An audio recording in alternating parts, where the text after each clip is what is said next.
Assalamualaikum warahmatullahi wabarakatuh. My name is Ira Nur Afifah. I'm from class 5D. Di sini saya akan menjelaskan hasil resum buku yang berjudul Developing Reading Skills: A Practical Guide to Reading Comprehension, yang artinya mengembangkan keterampilan membaca, panduan praktis untuk membaca latihan pemahaman, oleh Francois Gretley, Cambridge University Press, London, New York. Yang pertama, panduan praktis untuk membaca latihan pemahaman. Untuk membaca, buku ini ditulis untuk guru dan pengembang materi.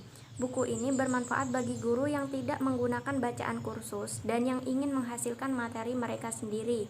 Juga untuk orang yang mengembangkan materi yang dibuat khusus, mungkin juga berguna bagi guru yang menggunakan materi yang ingin mereka perkaya. Yang kedua, tentang apa buku itu? Buku tersebut mencoba mendeskripsikan dan mengklasifikasikan berbagai jenis bacaan latihan pemahaman. Buku ini bukan buku teks untuk siswa atau buku pegangan umum tentang membaca. Latihan yang disediakan di buku ini dikutip sebagai contoh dan tidak boleh digunakan secara sembarangan. Mereka adalah ilustrasi dari jenis latihan yang berbeda. Itu prinsip yang mendasari setiap pelatihan yang paling penting bagi guru dan penulis materi. Ini menjelaskan mengapa buku tersebut tidak dirancang khusus untuk hal tertentu. Tingkat kesulitan teks tidak penting di buku ini, karena jenis latihan yang disarankan dapat disesuaikan untuk SD, tingkat menengah, ataupun lanjutan. Pengantar buku ini adalah pemahaman pembaca dan membaca. Kemudian, apa itu pemahaman bacaan? Memahami bacaan adalah memahami teks tertulis, yang berarti mengekstraksi yang diperlukan informasi darinya seefisien mungkin. Misalkan kita terapkan strategi membaca yang berbeda saat melihat papan pengumuman untuk melihat apakah ada iklan untuk jenis flat tertentu dan kapan membaca dengan cermat dalam membaca artikel jurnal ilmiah. Namun, menempatkan iklan yang relevan di papan tulis dan memahami informasi baru yang terkadang dalam artikel menunjukkan bahwa tujuan membaca dalam setiap kasus telah berhasil dipenuhi. Dalam kasus pertama, pembaca yang kompeten akan melakukannya dengan cepat menolak informasi yang tidak relevan.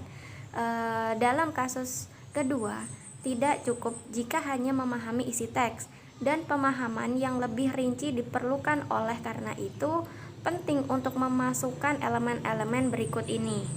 Elemen-elemen tersebut adalah: yang pertama, apa yang kita baca. Berikut adalah tipe teks utama yang biasanya ditemui, yaitu novel, cerita pendek, dongeng, esai buku harian, biografi, puisi, limerik, sajak, koran, majalah, laporan, dan lain sebagainya. Yang kedua, mengapa kita membaca? Ada dua alasan utama untuk membaca. Yang pertama, membaca untuk kesenangan, dan yang kedua, membaca informasi untuk mengetahui sesuatu lebih dalam, untuk melakukan sesuatu dengan informasi yang Anda dapatkan. Yang ketiga, bagaimana cara kita membaca? Cara utama membaca adalah sebagai berikut. Yang pertama, skimming, dengan cepat mengamati teks untuk mendapatkan inti dari itu. Yang kedua, memindai, menelusuri teks dengan cepat untuk menemukan bagian informasi tertentu. Yang ketiga, bacaan ekstensif, membaca teks yang lebih panjang biasanya untuk kesenangan. Ini adalah kegiatan keefisienan terutama yang melibatkan global pemahaman. Yang terakhir adalah membaca intensif, membaca teks yang lebih pendek untuk mengekstrak secara spesifik dari informasi. Ini lebih merupakan aktivitas akuntansi yang melibatkan membaca secara detail. Dan kapan menggunakan latihan pemahaman bacaan? Membaca dapat dilakukan sebagai kegiatan kelas. Jika teks tersebut akan dibahas di kelas, masing-masing kelompok siswa yang mengerjakan latihan yang sama akan dapat berbicara tentang apa yang mereka dapatkan. Jika ada sedikit kontrol dari guru atau aktivitas membaca, maka latihan koreksi ini sangat berguna. Mahasiswa mampu mengevaluasi pekerjaan mereka dan dapat mencoba sedikit demi sedikit untuk meningkatkannya. Berikut jenis latihan pemahaman membaca. Yang pertama, teknik membaca, yaitu ada teknik sensitizing. Tujuannya untuk memberikan latihan yang akan mengembangkan strategi yang siswa butuhkan. Kemudian, meningkatkan kecepatan membaca. Salah satu cara paling penting umum untuk meningkatkan kecepatan membaca adalah dengan memberikan siswa petikan-petikan untuk dibaca dan mengatur waktu sendiri. Yang ketiga yaitu dari skimming hingga memindai. Untuk bab selanjutnya, bagaimana tujuan disampaikannya? Yang pertama, fungsi teks. Salah satu hal utama siswa harus diarahkan untuk mengetahui dan memahami apakah teks tersebut bertujuan meyakinkan pembaca, memberinya informasi, dan memintanya sesuatu, dan lain-lain. Yang kedua, organisasi teks. Diberikan fungsi tertentu, misalnya meyakinkan pembaca dan memastikan informasi yang harus disampaikan. Pengorganisasian suatu bagian tidak selalu ditentukan oleh isinya dan oleh sifat informasi kepada disampaikan. Cara perorganisasian teks yaitu menolak informasi yang tidak relevan, menemukan kalimat topik dan jenis hubungan apa yang mereka miliki ke seluruh teks, kemudian memberikan antara generalisasi dan pernyataan khusus, yang terakhir melengkapi garis kerangka dan struktur teks. Yang selanjutnya adalah tema. Mungkin menarik untuk menarik perhatian siswa ke jalan masuk di mana urutan elemen dalam sebuah kalimat dapat mengubah pesan tersebut. Oleh karena itu, beberapa latihan telah disertakan untuk menggambarkan proses tematisasi. Yang untuk bab ketiga, memahami makna. Selain memahami cara sebuah teks disusun, tentu saja itu penting untuk memahami isinya. Yang pertama, untuk membuat siswa aktif dalam proses membaca dengan cara presentasi mereka dengan kegiatan pengambilan keputusan. Kedua, untuk merancang kegiatan yang sealami mungkin, yaitu sedekat mungkin dengan apa yang biasanya dilakukan dengan teks atau menjawab surat menggunakan informasi yang diberikan dalam surat itu, menyelesaikan dokumen, membandingkan beberapa teks, dan lain-lain. Kegiatan yang disarankan telah dibagi menjadi 2 kategori. Yang pertama, tanggapan non-linguistik terhadap teks. Terdapat beberapa bagian. Yang pertama, perbandingan. Misalnya membandingkan teks dan gambar, mencocokkan bagian dari teks dan gambar. Yang kedua, transposisi informasi, transcoding informasi ke dalam bentuk diagram, melengkapi atau memberi label pada dokumen. Yang ketiga, menggunakan informasi di bagian tersebut untuk menemukan solusi buat mengambil keputusan atau memecahkan masalah.